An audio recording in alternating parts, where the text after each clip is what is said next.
Bring us home, girl. Alright. When I was looking at YouTube videos, I came across a certain video that really caught my attention. It had two children in it. The child in the back was actually getting fitted for a prosthetic, and the child at the front was looking at what was left of his arm. The title of the video said, Africans with albinism face discrimination attacks. Albinism is a genetic condition that deprives the skin, hair, and eyes of melanin, which makes them extremely sensitive to sunlight. It's important to understand the struggles that people in other countries are facing. And after watching the video, I couldn't stop looking for more information. I started looking at more videos, then I started looking at news articles and journal entries.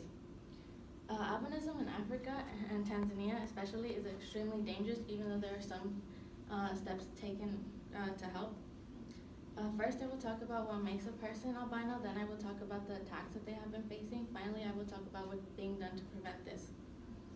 I had learned some stuff in biology about albinism, but I will talk about what actually does make a person albino.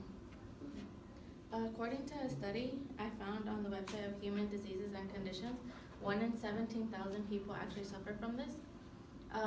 It's actually something that you have to get from both of your parents, so both of your parents have to have that recessive allele. And then Africans that do have this usually have yellow hair, and they have their skin is extremely light. They also have hazel or green eyes. 1 in 1,000 Africans actually suffer from this. Albinism also affects the nerves between your eyes and your brain. So on top of being extremely prone to skin cancer, they also have to go in for checkups for their vision. Like I said before, I found a lot more about this through certain media sites, which leads me to the attacks that I had found out about this.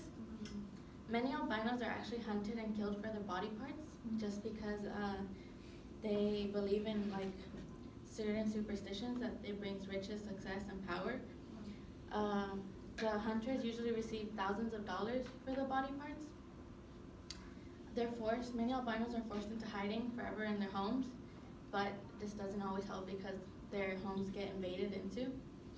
And then, according to Deep Rose Machina, a spokesman for Amnesty International, she says that many of this has issues with the cultural beliefs that they have. It's believed that albinos have magical powers and that having one of their body parts can actually change your life. Many actually don't even believe that albinos are human, and the only reason why they're worth anything is because they have gold in their bones.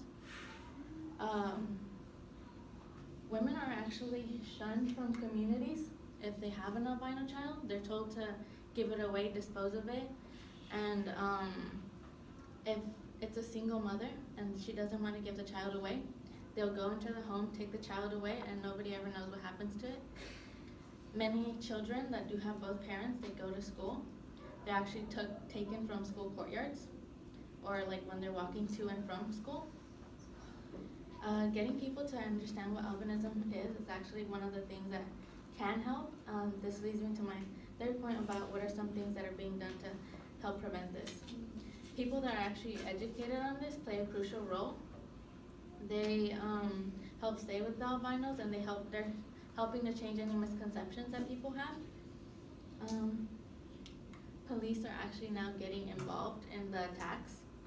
They're sent to schools to protect them. They also have protective villages for albinos, where it's really hard to get into if you're not one of them, and you're also like supervised at all times if you do.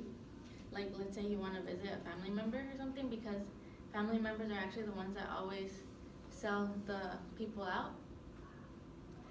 And then there's programs teaching albinos how to work with crafts, just because they don't want them to work outside because of like all the sun exposure that they can receive.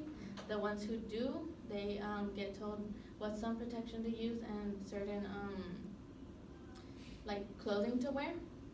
There's also programs with prosthetics. So according to CBS News, there's a certain program, the Global Medical Relief Fund, that helps children in crisis zones that have lost limbs. They're programmed with Shriners Children's Hospital, and they help with the prosthetics for free. In conclusion, although some people see it as a death sentence to have albinism in Africa, there are still some programs that are being put into place. First, I talked about what albinism is. Then I talked about all the attacks they have been receiving and what's being done to help. It's a condition that people should get help for. Also, as I was saying about the children, these are the two children that I was talking about.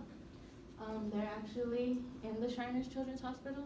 They're in a protected village, and they're not brothers, but they do have the same adopted mother because their mother did give them away. So, yeah.